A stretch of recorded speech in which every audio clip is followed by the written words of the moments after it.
जी गणित आहेत त्याच्यामध्ये आपल्याला हे तुम्हाला चारच कन्सेप्ट बघायचे आहेत.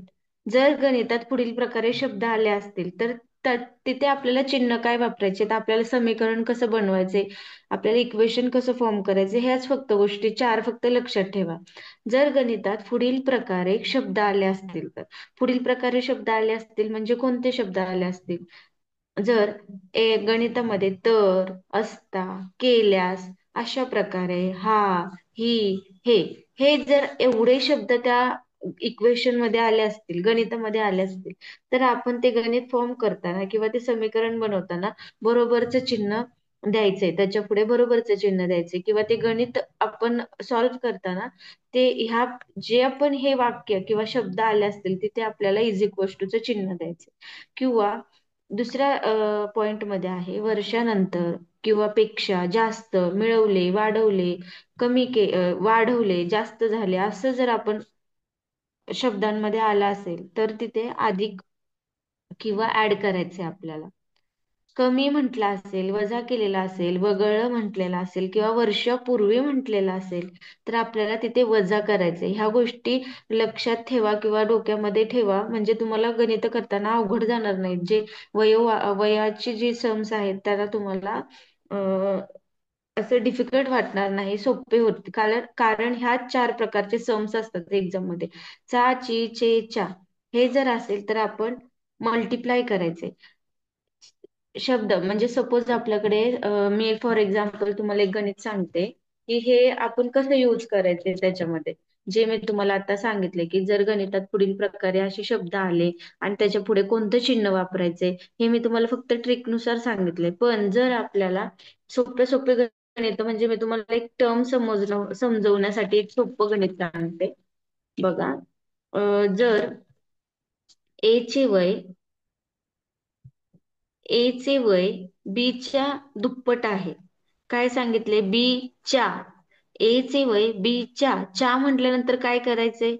च्या म्हटल्यानंतर इथं काय लिहिले? ज्याच्या नावाच्या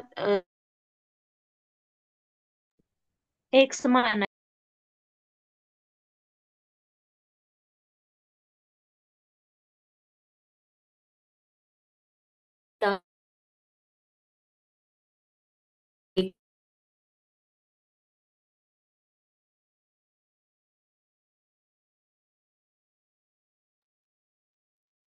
त्या पर्टिक्युलर एखाद्या व्हेरिएबलला तुम्हाला काय मानायचं आहे? एक्स मानायचं आहे. आता त्यांनी काय सांगितले? ए चे वय बी च्या दुप्पट आहे. बी तर आपण एक्स मानले बिकॉज ह्या च्या मुळे, बरोबर. आणि दुप्पट आहे ए चे वय, म्हणजे ए काय आहे? 2x. इथपर्यंत समजलं? हे फक्त सोपं उदाहरण, म्हणजे तुम्हाला कन्सेप्ट सांगते कशा च्या त्याच्यामध्ये आपण एक्स पुट केलंय, परत 2x दुप्पट आहे म्हणून 2x कसं आलं. आता अजून एक सांगते बघा. इथे बघा, आकाशचे वय हे किशोरच्या अर्धे आहे. किशोरच्या म्हटले तिथं काय ऍझ्युम करायचे आपण? एक्स ऍझ्युम करायचे. आणि काय सांगितले? आकाशचे वय हे किशोरच्या वयाच्या अर्धे आहे. मग किशोरच्या म्हणजे एक्स आहे, त्याच्या वयाच्या अर्धे, आकाशचे वय म्हणजे मल्टिप्लाय बाय 1/2, म्हणजे आकाशचे वय किती झालंय? x/2. समजतंय का?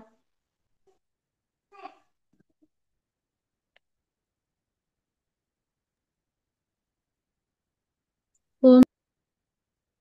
आता बघा काय सांगितले प्रश्न. विकासचे वय हे प्रकाशच्या वयाच्या 2/3 आहे. प्रकाशच्या म्हणजे प्रकाशच्या म्हणले म्हणून प्रकाशचे वय काय येणार आहे? एक्स येणार आहे, बरोबर. आणि विकासचे वय काय सांगितले? विकासचे वय सांगितले प्रकाशच्या वयापेक्षा 2/3 आहे. म्हणजे 2/3 म्हणजे सेकंड थर्ड, 2/3. म्हणजे कसं येणार? एक्स तर असणारच आहे, त्याच्या वयाच्या 2/3 2/3 काय आहे? त्याचं वय जास्त आहे. कोणाचं? विकासचं. म्हणून x×2x घेतलं म्हणजेच 2x/3. हे झालं विकासचं वय आणि हे झालं प्रकाशचं वय. च्याच तुम्हाला कळलंय का कसं करायचंय?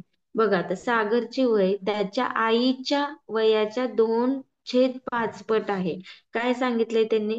सागरचे हे त्याच्या आईच्या वयाच्या 2/5 पट आहे. सागरचे वय हे त्याच्या आईच्या वयाच्या 2/5 पट आहे. आता मला सांगा, आईच्या म्हणजे आईचे वय काय आहे? काय मानायचे? एक्स. एक्स. सागरचे वय काय करायचे? सागरचे वय आईच्या वयापेक्षा किती 2/5 पट जास्त आहे. म्हणजे आईचं वय एक्स आणि गुणिले किती पटीने जास्त आहे? 2/5. 2/5. हा, म्हणजे आन्सर काय येणार? 2x. 2x 5. 2x/5. ह्या कन्सेप्ट फक्त छोट्या छोट्या समजून घ्या. मोठ्या गणितामध्ये कसे यूज करायचे ते तुम्हाला सांगणार आहे मी. हे कळलं का? ज्याच्या पण पुढे चा येतो त्याला आपण आधी एक्स मॅडम मानू. कॅमेरा ब्लर दिसतोय.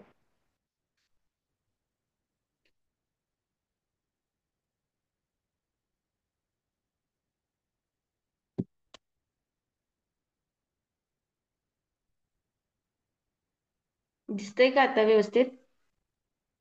हो मॅडम. हो. हम्म. हम्म. आय मला हे सांगण्याची कन्सेप्ट आहे की जे पण तुमच्या सम मध्ये आहे, सपोज तुम्हाला जे पण गणित विचारलेलं आहे त्याच्यामध्ये तुम्हाला चहा दिलेला आहे किंवा ऑफ म्हणजे age of a is twice of म्हणजे ते मल्टिप्लिकेशनच्या फॉर्म मध्ये आहे, मल्टिप्लाय आहे. किंवा चा म्हणजे काय आहे? पहिल्यांदा जे चा आहे त्याला एक्स ऍझ्युम करायचं. दुसऱ्यांदा काय करायचंय? एक्स तर आहे पण त्यांनी कसं सांगितले, सागरचे वय हे त्याच्या आईच्या 2/5 पट आहे. म्हणजे आईचं वय एक्स आहे आणि सागरचं वय किती आहे? 2/5 पट आहे. हे कळलं? चहा आलं की ज्याच्या पण नावापुढे चहा येत असेल, लागलेला असेल तर त्याचं वय नेहमी एक्स मानायचंय.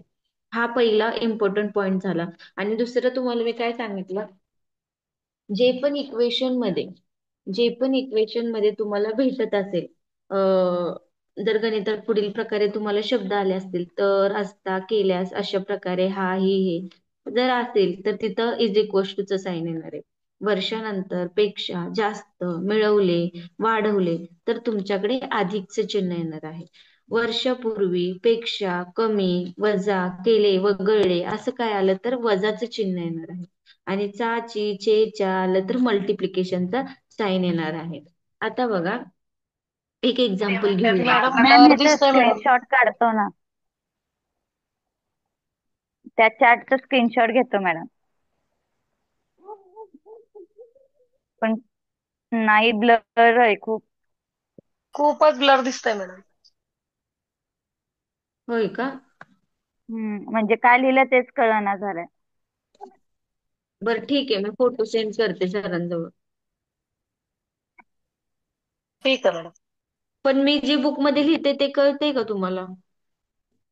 हो मॅडम. हो. नाही मॅडम, हो ते मॅम. पण एक एकदा ब्लर व्हायला लागलाय मध्ये. मॅडम थोडं कॅमेरा पुसता का मॅडम तुमचं पुसला मोबाईलचं? की, आत्ताच पुसला. बरं ठीक आहे, थांबा अजून एकदा पुसते. आता दिसत आहे मॅडम. पुसलाय मी कॅमेरा तसा आत्ताच. ते कॅमेऱ्याच्या ह्याच्यामुळे नाही, लाईट इफेक्टमुळे होत आहे मॅडम. हा, हा आता का? सध्या हा. हो हो, तुम लाईट तुम- मुळेच होते मॅडम. तुमचं ते हे पडलं ना, सावली की तसं होतं. आता सध्या क्लिअर आहे तो. बरं मग मी थोडं फिरवून घेऊ का एका साईडला? आहे आता. आता आहे, हो सध्याला तरी आहे बघा. आता दिसत आहे. कंटिन्यू करा मॅडम, दिसत आहे हा. आता. बरं, मी तुम्हाला सरांकडे फोटो पाठवते त्या तक्त्याचा किंवा त्या चार्टचा. हो काय मॅडम, येते बघा. फोटोच पाठवा. हा, सीताचे वय हे रेखाच्या वयाच्या दुप्पट आहे. बघा त्यांनी सांगितलेलं काय आहे? सीताचे वय हे रेखाच्या वयाच्या दुप्पट आहे. वयाच्या कोणाच्या पुढे आले? च्या. रेखाच्या पुढे आले च्या. म्हणजे रेखा काय मानायचे आपल्याला?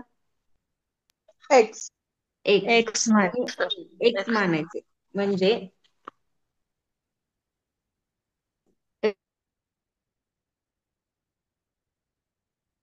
आता बघा त्यांनी पुढे काय सांगितले, दोघे सीताचे वय हे रेखाच्या वयाच्या दुप्पट आहे. रेखाचं वय तर आपण एक्स ऍझ्युम केले, मग सीताचं वय काय सांगितले? सीताचं वय पहिल्याच लाईन मध्ये सांगितलंय की हे रेखाच्या वयाच्या दुप्पट आहे. रेखाच्या वयाच्या दुप्पट आहे. रेखाचं वय आहे एक्स, त्याच्या दुप्पट म्हणजे 2x. बरोबर. एक्स म्हणजे एक्स आहे रेखाचं वय, त्याच्या दुप्पट सीताचं वय आहे म्हणजे 2x हे झालं सीताचं वय. इथपर्यंत समजलं काय मांडणी केली मी? हो मॅडम. हा. आता पुढे बघा, दोघींच्या वयाची बेरीज 54 आहे तर रेखाचे वय किती?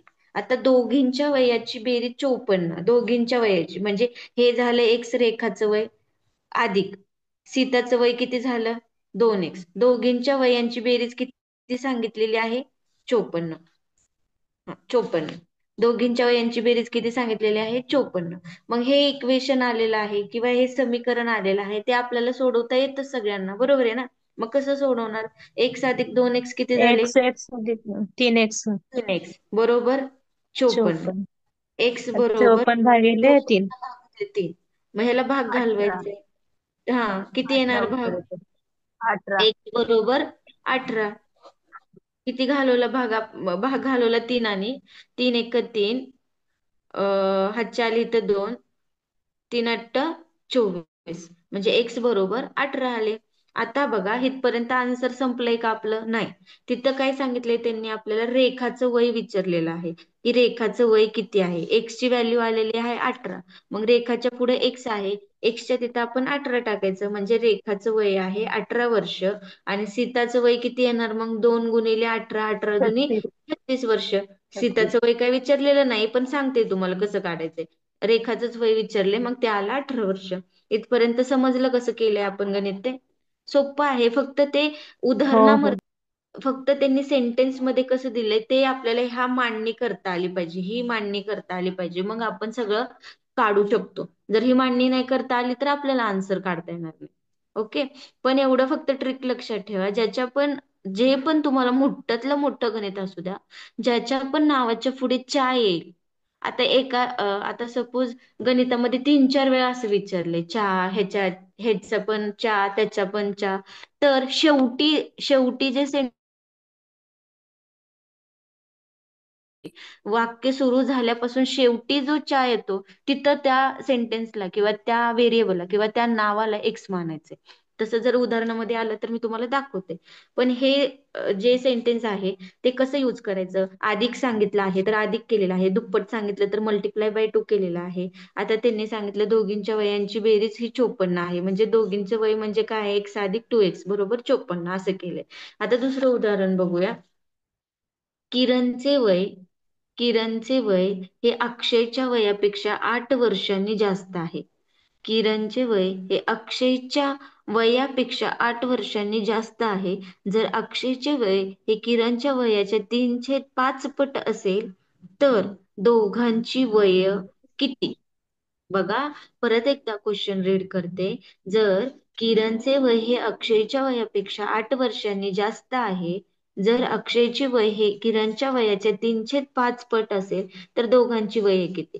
सगळ्यात सिंपल, ज्याच्या पुढे चा आहे तिथे एक्स मानायचं. अक्षयच्या आहे की नाही, मग अक्षयला काय मानायचं आधी आपण? एक्स मानायचं. सो पहिलं सुरुवातीला स्टेप वाय स्टेप म्हणजे जसं सेंटेन्स आहे तसं जायचं, आपला आन्सर चुकणार नाही. आता काय सांगितलंय त्यांनी आपल्याला? त्यांनी सांगितले अक्षयच्या म्हणजे अक्षयला काय मानणार आहे आपण सुरुवात आधी? एक्स. अक्षयला काय म्हणणार आहे आपण? एक्स मानणार आहे. ओके. नंतर काय सांगितलंय? किरणचे वय हे अक्षयच्या वयापेक्षा म्हणजे किरणचे वय किती असणार आहे? अक्षयच्या वयापेक्षा किती वर्षांनी मोठे सांगितलंय? 8 वर्षांनी जास्त आहे. 8 वर्षांनी. ते 8 वर्षांनी जास्त जास्त असेल उदाहरणामध्ये तर काय, कोणत्या चिन्हाचा वापर अधिक. करायचा? अधिक. अधिक चिन्ह. एक्स अधिक 8 वर्षांनी किरणचे वय जास्त आहे. आता दुसरं सांगितलेलं आहे त्यांनी. काय सांगितलेलं आहे? जर जर अक्षयचे वय हे हे वापरले बघा, हे असल्यानंतर तक्त्यामध्ये आहे, हे असलं तर बरोबरच चिन्ह. त्यांनी सांगितले अक्षयचे वय हे, अक्षयचे वय हे. मग अक्षयचे वय म्हणजे काय आहे? एक्स बरोबर. अक्षयचे वय काय आहे? एक्स. हे वापरले उदाहरणार्थ म्हणून हे म्हणजे काय? बरोबरच चिन्ह. अक्षयचे वय हे किरणच्या वयाच्या 3/5 पट असेल. किरणचं वय किती आहे? 1+8 त्याच्या किती असणार आहे? 3/5 पट. बरोबर. इथपर्यंत कळलं मी काय कसं फक्त सेंटेन्स आपण समीकरणामध्ये पुट करतोय ह्यालाच फक्त व्हॅल्यू आहे आणि हे एकदा पुट करायला तुम्हाला आलं तर तुमचं कोणतं पण अवघडातलं अवघड आन्सर येणार आहे. म्हणूनच ते तक्त्यामध्ये तुम्हाला मी ट्रिक दिलेत की कुठं हे आलं की काय वापरायचं, च्या आलं तर काय वापरायचं, पेक्षा आलं तर काय वापरायचं, कमी आलं तर काय वापरायचं, वगळले आलं तर काय वापरायचं. हे जर तुम्हाला एकदा फॉर्म करायला आलं तर तुम्हाला कोणत्याही प्रकारची वयोवारी मधली किंवा एज ऑफ चे प्रॉब्लेम्स तुम्हाला सॉल्व्ह करता येणार आहेत. बघा आता त्यांनी सांगितले अक्षयचे मॅडम ते किरणचे वय 8x असं घेता येत नाही का मॅडम? दुप्पट म्हणल्यावर आपण 2x असं घेतलं ना? दुप्पट म्हणजे काय असतं? गुणाकार. दुप्पट आपण काय हा हा. करतो? अधिक नाही करत. काय करतो? गुणिले करतो. कधी पण बघा. गुणिले. मल्टिप्लाय करतो. हो मॅडम. दुप्पट. हा. हो हो. आणि इथे काय सांगितले? वयापेक्षा 8 वर्षांनी जास्त आहे. 8 वर्षांनी जास्त आहे. जास्त आणि जास्त दुप्पट. म्हणल्यावर बेरीज. हा. बेरीज आणि ठीक आहे. दुप्पट म्हणल्यानंतर ना मल्टिप्लिकेशन करायचे. कन्फ्युजन नाही करायचं. बर. आता बघा हो एक्स मॅडम. बरोबर हा एक्स बरोबर आपलं समीकरण काय आलं? आपलं इक्वेशन काय आलं? एक्स बरोबर 3/5 इन ब्रॅकेट x+x+8 हे आपलं काय आलेलं आहे? समीकरण किंवा आपण जे त्यांनी गणित दिले ते जे आपण मांडणी अशा प्रकारे केलेली आहे. आता हे समीकरण सॉल्व्ह करायचं कसं करणार? हे समीकरण सॉल्व्ह हे काय आहे? डिवायडेड मध्ये किंवा छेदामध्ये 5 आहे, भागाकारामध्ये 5 आहे, ते इकडे गेलं एक्सच्या टर्मकडे गेलं तर ते काय होणार आहे? मल्टिप्लाय होणार आहे. म्हणजे इथे येणार 5x आणि इथे येणार आहे 3x+8. मग आता परत काय येणार पुढच्या नेक्स्ट टर्म स्टेपमध्ये? 3ने x ला मल्टिप्लाय केलं तर 3x 8×3 = 24. मग काय येणार आहे? 5x चे व्हेरिएबल बाजूला 5x - 3x बरोबर 24. म्हणजे 5तून 3 गेले तर आले 5तून 3 गेले तर आले 2x बरोबर 24. x बरोबर एक्स 24 24 भागिले 2 छेद 2. 12. बेक बे बेदुने 4 म्हणजे x ची 12. व्हॅल्यू किती आलेली आहे? 12. 12. आता बघा दोघांचे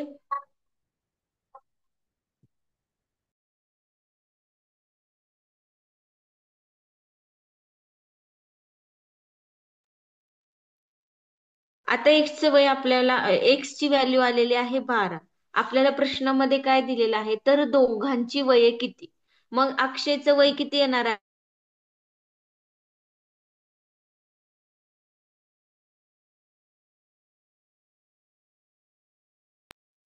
12.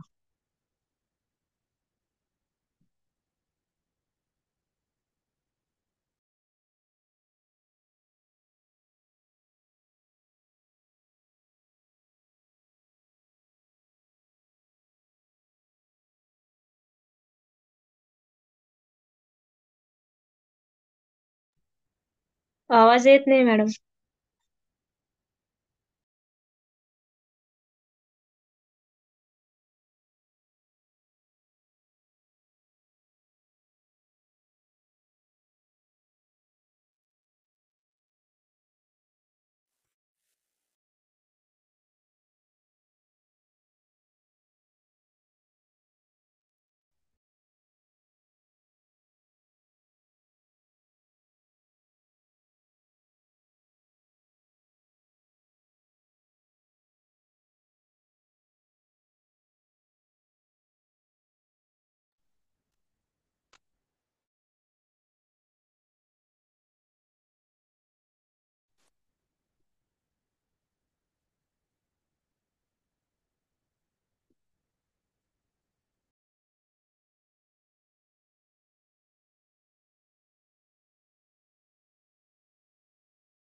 दोन मिनिट थांबा, मॅडम जॉईन होतील.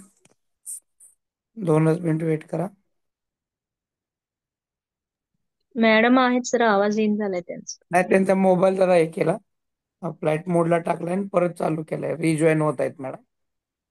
कनेक्टिव्हिटीच नाही आहे त्यांच्या मोबाईलला. ओके, आता दिसतंय का? हा, हम्म. आता मस्त क्लिअर दिसते बघा. ओके. काय आता हे झालेलं समजले का सगळ्यांना, का परत एकदा रिपीट करू? ह्याच्यामध्ये जर काही छोटा समजलंय. डाऊट असेल तर आत्ताच विचारा, मग पुढे नेक्स्ट तुम्हाला स्वतः सॉल्व्ह करता येईल. आहे का ह्याच्यात काही डाऊट?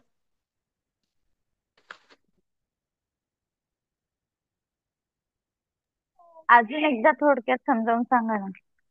मगाशी क्लिअर दिसत नव्हतं. बर, आपल्याला इथे काय सांगितलंय बघा. इथे मी पूर्ण गणित सोडवलेले आहे. ह्याच्यात बघा, मी तुम्हाला एक्सप्लेन करते थोडं. इथं काय दिलेलं आहे, किरणचे वय हे अक्षयच्या वयापेक्षा 8 वर्षांनी जास्त आहे. जर अक्षयचे वय हे किरणच्या वयाच्या 3/5 पट असेल तर दोघांची वय किती आहेत हे आपल्याला सांगायचे. तर आपल्याला मी आधी तुम्हाला सांगितलंय की कोणत्या पण गणिताच्या सेंटेन्स मध्ये च्या आला असेल, ते मुलाचं नाव असू द्या, मुलीचं नाव असू द्या, व्हेरिएबल असू द्या, ए असू द्या, बी असू द्या. ए आणि बी हे व्हेरिएबल्स आहेत, काही असू द्या, तर त्याला आपल्याला एक्स मानायचे. म्हणजे अक्षयला आपण एक्स मानलेला आहे. अक्षयचं वय काय मानलेलं आहे आपण? एक्स मानलेलं आहे. नंतर काय सांगितलंय त्यांनी, किरणचे वय हे अक्षयच्या वयापेक्षा 8 वर्षांनी जास्त आहे.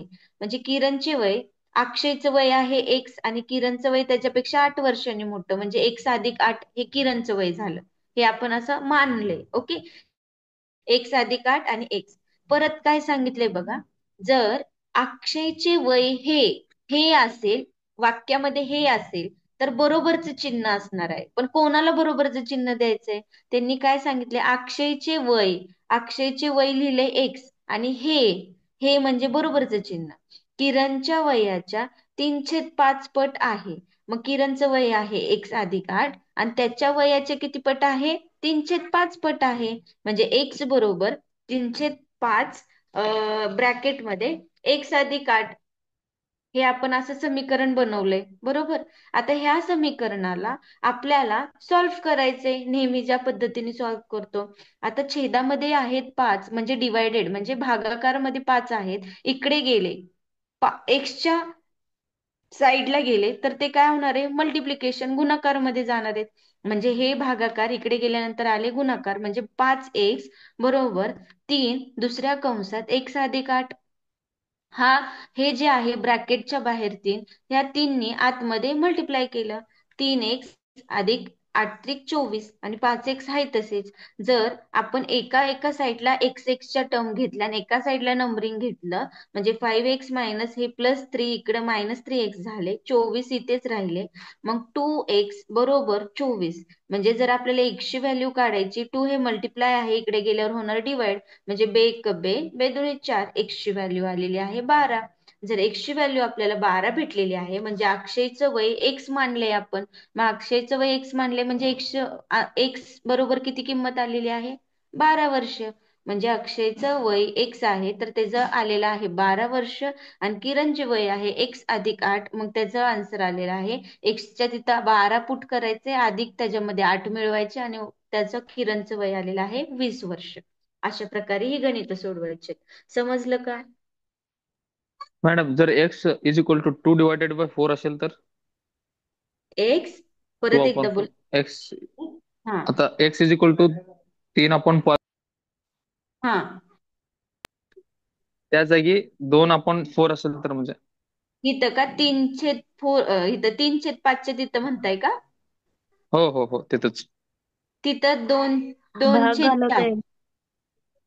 2 येईल का? 2/4 नाही, ऐका ना, मी सोडवून दाखवते. किती असणार आहे? 4. 4. 2/4. तरी पण आपण तसंच सोडवायचंय, जे इथं आहे तसं. सपोज बघा, तुम्ही जे म्हणताय ते असं असणार आहे. मॅम, पण अंश मोठा आणि छेद लहान असं देऊ शकत नाहीत ना? अहो थांबा मॅडम, मी तुमचं कन्फ्युजन वेगळं करते. काय झालंय सर, एक्स बरोबर, एक मिनिट मॅडम, तुमचा पण प्रॉब्लेम सांगते. सर तुमचं काय आहे ओके. म्हणणं, एक्स बरोबर काय पाहिजे? 2/4. ओके, लक्ष द्या आता. 2/4 आणि इथं काय होतं आपलं? x+8, बरोबर. आता ही सेम स्टेप आहे. आता जे तुम्हाला दिले हे 4 इकडे घालवायचे तुम्हाला. 4x बरोबर 2x+8 म्हणजे 4x बरोबर 2 ने आतमध्ये मल्टिप्लाय करायचे 2x+8 × 2 = 16 म्हणजे हे 4x हे 2x इकडे गेले -2x आले बरोबर इथे आले 16. 2x बरोबर 16 x बरोबर 16 डिवायडेड बाय 2 बेक बे 16 x बरोबर 8 म्हणजे x ची व्हॅल्यू आलेली आहे 8. x ची व्हॅल्यू आलेली आहे 8.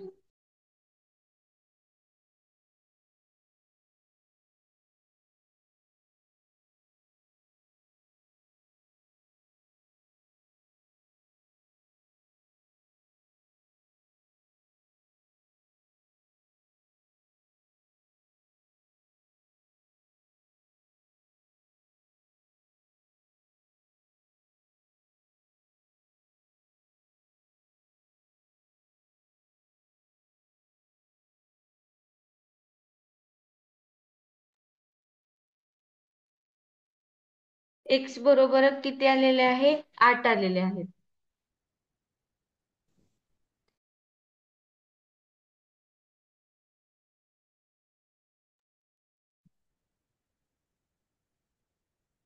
जर x बरोबर 8 आलेला आहे तर अक्षयचं वय आपण आधी अज्युम काय केलंय x.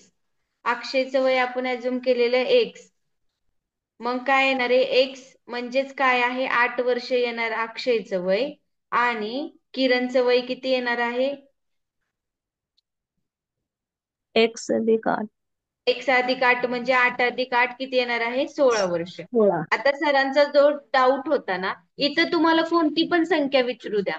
इथे तुम्हाला ह्या गणितामध्ये आता तिथं दिलंय की किरणच्या वयाच्या 3/5 पट आहे. म्हणजे आता सरांचं जर इथं वाक्य असं यूज होईल अक्षयचे वय हे किरणच्या वयाचा 2/4 पट आहे. आता इथं तुम्हाला किती पण संख्या देऊ द्या तुम्हाला ही कन्सेप्ट करायची. काय करतो आपण अशा प्रकारचे समीकरण सॉल्व्ह करताना जे पण छेदातली व्हॅल्यू आहे ती इकडे जाऊन मल्टिप्लायच होते x सोबत. काही पण असू दे इथं छोटा मोठा. तर दुसरा मॅडमचा क्वेश्चन होता की काय होता मॅडम तुमचं खालचं मोठं आणि वरचं काय छोटा नंबर बरोबर ना. का वरचा मोठा नंबर आणि खाली छोटा नंबर. वर मोठं जर खाली छोटं असेल तर मायनस एज मायनस मध्ये तर येत नाही ना. तसं विचारू शकत नाही नाहीत ना असं विचारते. नाही नाही जरी हा छोटं मोठं दिलं तरी आपल्याला त्याचं फ्रॅक्शन करायचं नाही किंवा आपल्याला त्याचा भाग घालवायचा नाही. आपल्याला फक्त पक्षांतर करायचे एक सोबत ती टर्म न्यायची. आपल्याला इथं काय भागाकार वगैरे तेच करायचं मॅम नाही. आता आपल्याला शेवटी 7/2 आन्सर असेल हा 7/2 असेल तर 2 इकडे असेल जाणार x इकडे x 7x येणार इकडे 2x. हा इकडे 2 येणार इथं 7 राहणार. 7 नी मग ह्या ब्रॅकेटला मल्टिप्लाय करायचं तर काहीच इकडे प्रॉब्लेम होत नाही. -7 काय म्हणताय मॅडम. हा इकडे -7 येणार इकडे +2 येणार ना मॅडम. का मी काय -7 म्हणलं 2/7 2/7 असं म्हणताय ना सॉरी तुम्ही. 7/2 असेल. नाही आता 7 7/2 अपॉन हा अंश मोठा छेद लहान असं होऊ शकत नाही ना म्हणते मी.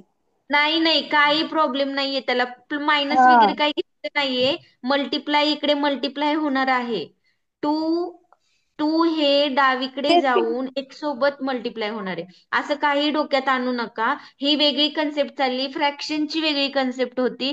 फ्रॅक्शन नाही करत आपण वय काढतोय. वयाचं आय कन्सेप्ट नो वेगळी मॅम. आहे. आता हेच आता मी इकडे डावी होणार मायनस मॅडम इकडे मॅडम 7x+8 येणार. मॅडम मग आता तुमचा आवाज 7x तिकडे गेल्यानंतर कसं होणार. तुमचा आवाज ब्रेक होतोय हॅलो परत हा बोला. आता आवाज येतोय का मॅम. हा येतोय बोला तुम्ही. हॅलो. हा. येतोय माझं मॅडम म्हणणं तुमचा आहे की आता 7/2 आहे. आवाज. 7/2 असेल तर तिकडे डावीकडे गेल्यानंतर तो डिवाइडचा मल्टिप्लिकेशन होणार हा म्हणजे 2x येणार. हा 2x = 7x प्लस आता परत इकडे 7 8 57 होणार ना. 7×8 = 56. मग आता जो हा 7x इकडे अधिक आहे इकडे आपण डावीकडे आणतो तो वजा होणार. मग हो 2x वजा 7x येणार ना. आता 2 ला अधिक असतं 7 हा मोठा आहे 2 पेक्षा. मग तिथं मायनस वगैरे काय येतं का असं हा म्हणते. मग तिथे मायनस पुट करायचं. हा जर मी ते तसं आलेलं विचारते. असेल तर मायनस, तसं तर येणारच नाहीये हा मायनस, शक्यतो एज. येणारच नाही. बट हा तुमचा डाऊट होता, तर आपण जसं आपला रूल आहे मॅथचा तसं सॉल्व्ह करायचंय. मायनस तर मायनसच येणार ना ते, ओके बरोबर का नाही? मायनस तर मायनस आहे, त्याच्यामध्ये तर ओके आपण काही चेंजेस करू शकत नाही, हा रूलच आहे. बट ते तसं आणणारच नाही. जसं कन्फ्युज होईल खाली मायनस येईल असं वगैरे, ते तशी सम्स नसणारच आहेत. सम्स तुम्हाला ह्याच प्रकारचे दिलेले असणार आहेत. तुमचं क्लिअर झालं, तुमचं पॉइंट डाऊट व्यवस्थित आहे एकदम, की खाली मायनस येईल मग काय नाहीये तसं. ते तसं प्रकारची ओके गणित देणारच नाहीयेत. आणि मेन दिली तरी पण तुम्ही डिरेक्टली मायनस लिहू शकता, कारण आपण ते सॉल्व्ह करतोय त्या वेळी. म्हणजे मायनस एक्स ओके आहे, एक्सला तुम्ही मायनस नाही द्यायचे, ज्याच्या पुढे तुमचा आन्सर आलाय की नाही त्याला तुम्ही मायनस साईन देणार आहे. सपोज माझं आता ओके इथं ओके मायनस एक्स, आता माझं असं आलंय सपोज मायनस एक्स बरोबर 13 फॉर हा एक्झाम्पल. तर तुम्ही काय करू शकता, x is equal to, x ला मायनस देणार आहे का नाही, जिथं आन्सर आले त्याला तुम्ही 13 ला मायनस देणार आहे आणि हे तुमचं एक्सचा आन्सर असणार आहे. ऑलवेज लक्षात ठेवायचं. ओके म्हणजे ह्याच्यासाठी नाही, कोणतं पण तुम्ही गणित करत असाल आणि तिथे तुम्हाला असं सिच्युएशन आलेली आहे, तर हा रूल आहे मॅथ्स मध्ये, की बाबा जर तुमचं व्हेरिएबल आहे, हा व्हेरिएबल आहे, ह्या व्हेरिएबलला जर तुम्हाला एक्स ला मायनस आले, तर तुम्ही ह्या कॉन्स्टंट असतो त्या नंबरला ती साईन फॉरवर्ड करायची. म्हणजे सपोज आता मी इथे एक्स ला प्लस केले तर इकडे मायनस केले. आणि ओके सपोज असं दोन्ही पण कंडिशन मध्ये आले, इथं पण मायनस आले, इथं पण मायनस आले, इथे पण प्लस मायनस आले, इथे पण मायनस आले. सो हे दोन्ही पण प्लस होतात, म्हणजे आन्सर प्लस येतं खाली x is equal to 30. Okay. अजून ओके ह्याच दोन कंडिशन. हे बेसिक आहे, हे माहिती पाहिजे. जर आता तुम्ही विचारलं म्हणून मी सांगितलं, नाहीतर मी नसतं सांगितलं असं गणितांमध्ये. जरी पण तुम्हाला असं कधी आला प्रॉब्लेम, तर तुम्ही डिरेक्टली असं आन्सर लिहिलं तरी चालतं. आणि दोन्हीकडे जरी मायनस आलं तरी तुम्हाला ते प्लसच करायचं आहे. म्हणजे हे प्लस होते, हे गेट गेट कॅन्सल होतात साईन, शेजारचे म्हणजे शेजारचे मॅम कॅन्सल आपण जर होतात. मायनस मध्ये आलं तर कॉन्स्टंट टर्मला आपण साइन एक्सचेंज करून व्हेरिएबलला प्लस घेऊ शकतो. हा म्हणजे हा x is equal right to आपल्याला व्हॅल्यू काढायची असते. Okay right right right, okay अगदी बरोबर. ओके ओके समजलं? थँक्यू. डाऊट क्लिअर झाला? हा. आता आपण तिसरं गणित मॅडम एक बघूया. उदाहरण होतं मॅडम. मॅडम, हा मुलाचे वय वडिलांच्या वयाच्या 3/7 पट आहे. जर दोघांच्या वयातील फरक 40 वर्षे असेल तर आणखी 10 वर्षांनी मुलाचे वय वडिलांच्या वयाच्या किती पट असेल? उत्तर छेद मध्ये आहे मॅडम. हा आता बघा, आता तुम्हाला 2 वेळा तरी ते गणित वाचायला लागणार आहे, लगेच मला मगअप नाही होईल. जिथं चहा हो असेल मॅडम, मी तिथं सांगते. तुम्हाला एक्स मानायचंय. तुम्ही जसं मी शिकवलंय ना मी जसं शिकवलंय ना, हो त्या पद्धतीने तुम्ही करा. आता मला पूर्ण गणित पटकन एका मिनिटात नाही कळलेलं आहे, फक्त मला तिथपर्यंत कळले. 40 काय म्हणला, 40 काय म्हणला तुम्ही, 40? हा, मुलाचे वय वडिलांच्या वयाच्या 3/7 पहिलं पट आहे. पहिले पहिले एक सेंटेन्स वाचा पूर्ण, मग मी तुम्हाला सांगते काय करायचं. तेच मॅडम, पहिलंच वाचते. हम्म. तुम्ही मुलाचे लिहून वय ठेव. वडिलांच्या वयाच्या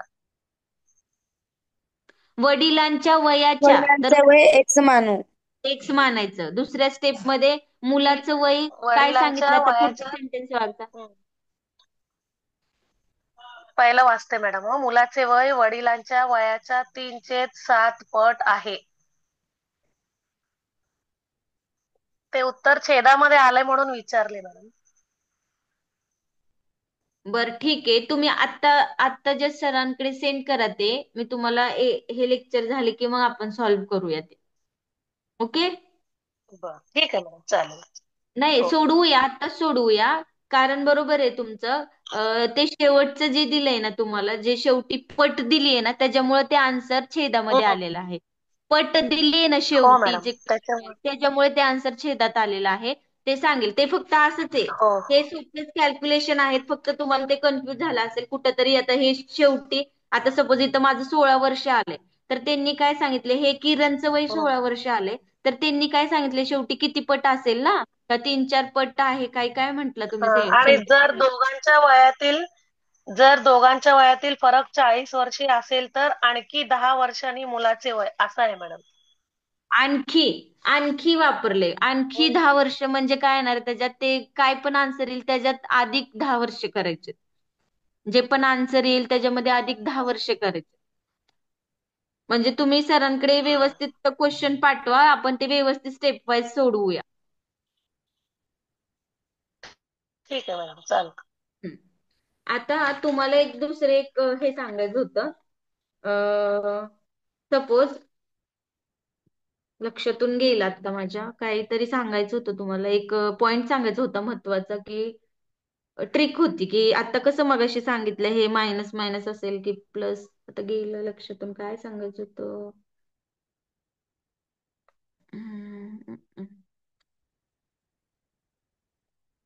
बरं, आपण आता दुसरं गणित सॉल्व्ह करूया. जे आता मिसनी सांगितलंय ना त्याच पद्धतीचं आहे. 7/5 8 पटामध्ये विचारलेलं असेल. बघा, आईचं वय हे वडिलांच्या वयाच्या 7/8 पट आहे. आईचे वय हे वडिलांच्या वयाच्या 7/8 पट आहे.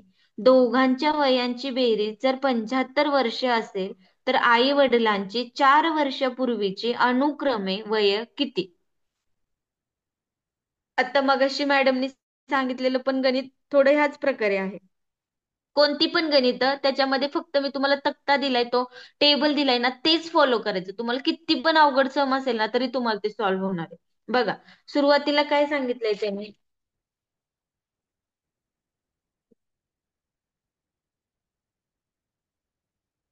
आईचे वय आईचे वय हे वडिलांच्या वयाच्या म्हणजे वडिलांचं वय पहिल्यांदा आपण काय केले, एक्स ऍझ्युम केले.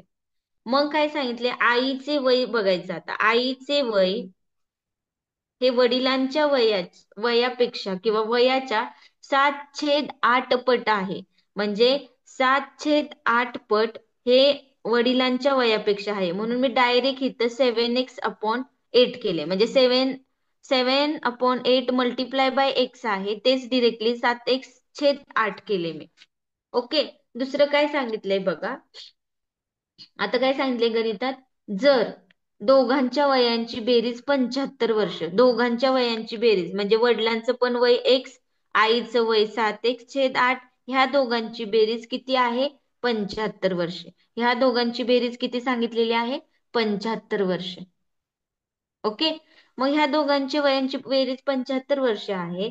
तर आई वडिलांची 4 वर्षापूर्वी अनुक्रमे वय किती? मग आधी आपण हे एक्स किती येते ते काढून बघूया. कसं करणार आता, हे बघा, तुम्ही इकडे 8 घेऊन जाणार आहे का लगेच?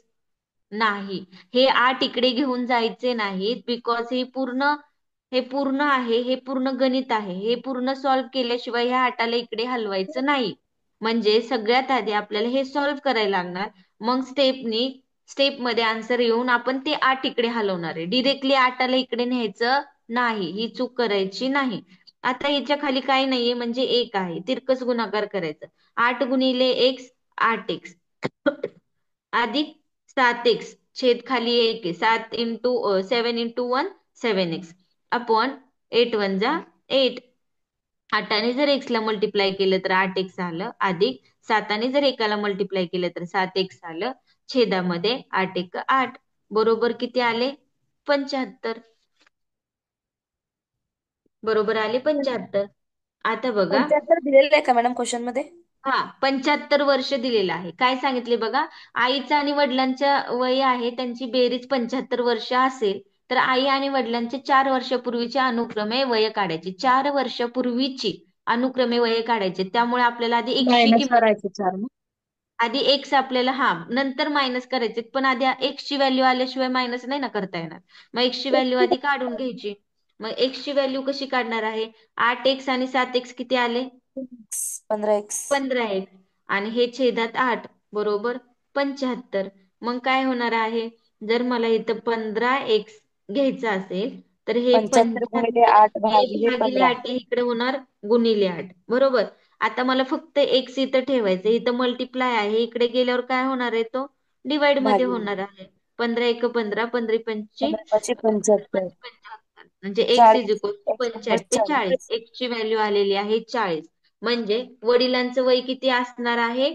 40 वर्ष. बरोबर. आणि आईचं वय किती असणार आहे? 7 × 40 डिवायडेड बाय 8. 8 × 8 8 × 5 40. 7 × 5 = 35 वर्ष हे आईचं वय असणार आहे. म्हणजे जेव्हा वडिलांचं वय 40 वर्ष आहे तेव्हा आईचं वय किती असणार आहे?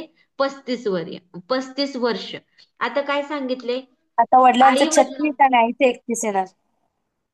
हा.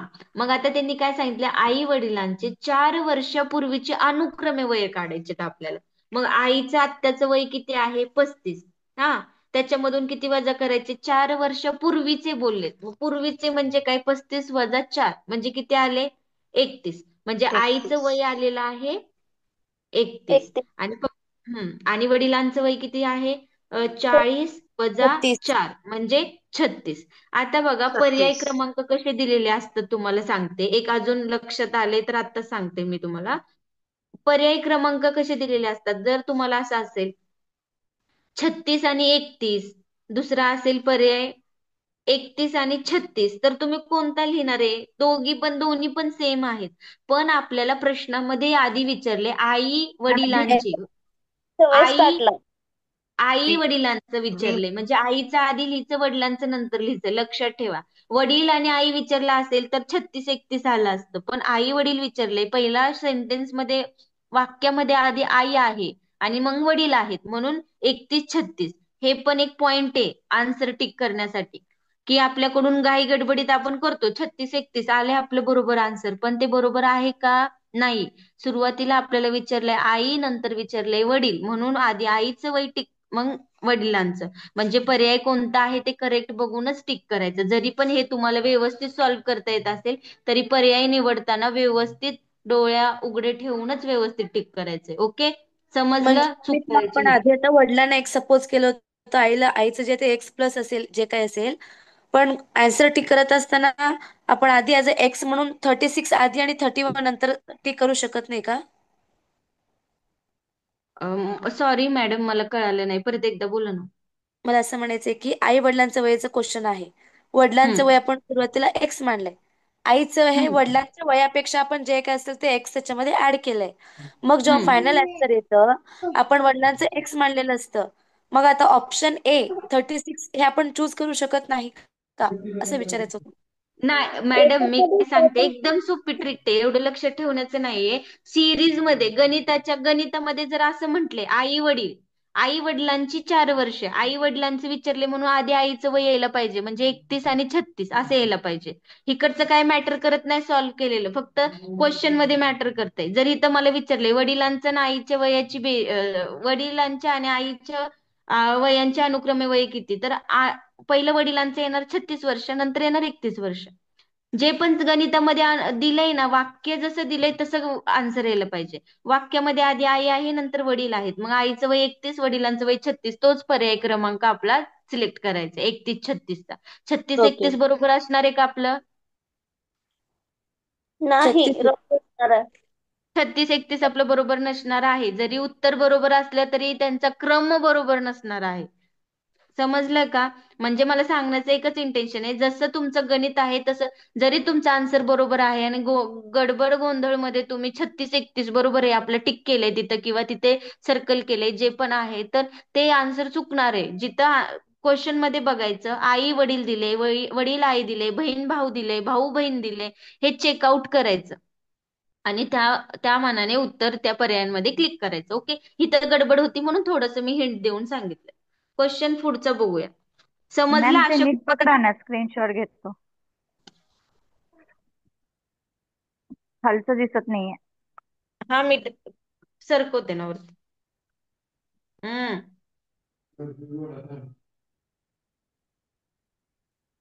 अजून थोडं वर करा. थोडं क्रॉस करा मॅम, म्हणजे पूर्ण दिसेल. क्रॉस करा. नाही तर क्रॉस करा. नाही नाही नाही. नाही. हा. वरचं थोडं ओके. अर्ध. Yes yes. हम्म, हम्म. एकच मिनिट हा.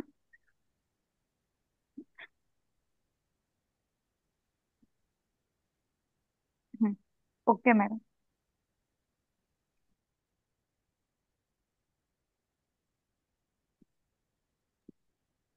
आता मॅडम तुम्हाला एक यापूर्वीचे गणित सोडवलेली त्याचं फोटोज पाठवताल का तुम्ही ग्रुपला? ह्याच्या आधी 2-3 गणित झालेत बघा ते. बर बर ठीक आहे मॅडम, पाठवते. आता अशा ओके. प्रकारे तुम्हाला कळलं ना कुठे कसं वापरायचंय. ह्याच प्रकारचे तुम्हाला गणित येणार आहेत. आता आपण कॅलेंडर बघूया. म्हणजे ह्या वर्षी असं 15 जानेवारी 2023, तर त्या कोणता वार आहे, कॅलेंडर बघूया कसं बघायचंय ते. ओके, हो मॅडम, मी ट्रिक पण परवा सांगणार आहे. विचारलं होतं ते. हा, हेपर्यंत समजलं. वयाचं एवढंच आहे. ह्याच्यामध्ये तुम्हाला तो तक्ता आला ना, मग सगळं झालं. एकदा तक्त्याचं पण स्क्रीनशॉट मारा, म्हणजे तुम्हाला सगळे गणित हे होतील. आणि एक होमवर्कला पण गणित घ्या, म्हणजे तुमचं दिसतोय ना तक्ता पूर्ण, टेबल दिसतोय ना.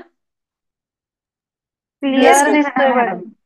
ब्लर. हा, ब्लर दिसायला परत. थांबा, होईल ते ऑटोमॅटिकच होतंय ते ओके परत ओके ओके ओके ओके. हा. हॅलो मॅम, हे अल्जेब्रा सेक्शन झाल्यानंतर जॉमेट्री घेणार आहात का?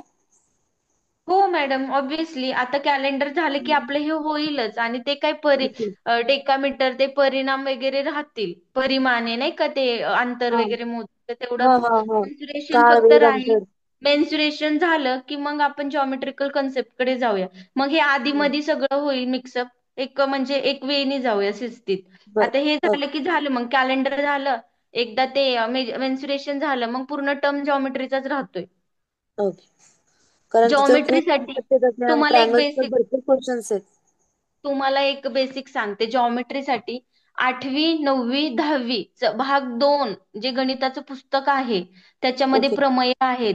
हा. एक मिनिट, मी तुम्हाला काय सांगते ते ऐका. 8वी 9वी 10वी, आठवी हम्म. नववी दहावी भाग 2. भाग 1 बीजगणित आहे, अल्जेब्रा, ते बघायचं नाहीये. भाग 2 पार्ट 2 जॉमेट्री आहे. त्याच्यामध्ये तुम्हाला बिंदू पासून स्टार्ट करायचे. बिंदू म्हणजे पॉइंट पासून तुम्हाला सगळी कन्सेप्ट आली पाहिजे. जर आता मी तुम्हाला सांगितलं ह्याच्या रिलेटेड हे गणित आहे, हे पेपरला आले, आणि मी ते समजवलं तुम्हाला, तर ते तात्पुरतं राहणार आहे. आणि ट्रिक सांगितली तरी तात्पुरती राहणार आहे, एक्झामला काही आठवत नाही. त्यासाठी आपली कन्सेप्ट क्लिअर असणं, आपण त्या गणितावरती आपल्या बौद्धिक क्षमतेवरती आपण विचार करून ते आन्सर टिक करणं, हे इम्पॉर्टंट आहे. त्यामुळे तुम्हाला बिंदूपासून अभ्यास करायचा आहे. ते सगळं पूर्ण लेक्चरमध्ये कव्हर होणार नाही. तुम्हाला मी कन्व्हिनियंट वे सांगते की कुठून अभ्यास करा. 8वी 9वी 10वी जॉमेट्रीचं पुस्तक घ्या. त्याच्यामध्ये प्रमेय आहे, थेरम आहेत. लगतच्या बाजू म्हणजे कोणत्या, करस्पॉन्डिंग अँगल्स काय आहेत, विशाल कोण, काटकोन, त्रिकोण, काटकोन त्रिकोणाच्या प्रॉपर्टी कोणत्या असतात, तसं मी तुम्हाला ह्याच्यातले थोडे थोडे पॉईंट सगळे सांगणारच आहेत. बट तुम्ही वाचण्यात आणि मी 2 मिनिटाच्या सेशन मध्ये सांगण्यात ह्याच्यात खूप फरक आहे.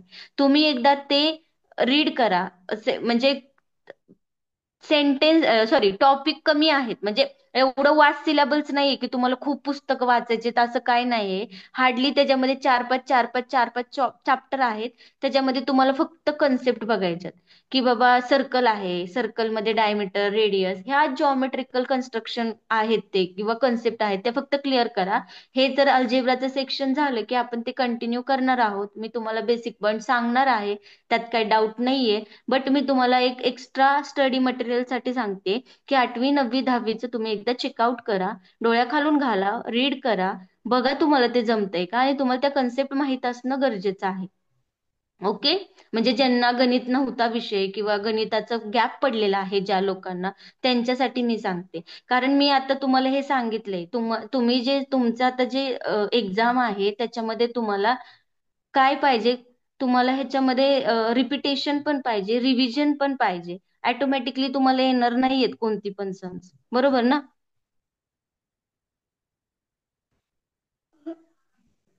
हो मॅडम. हो.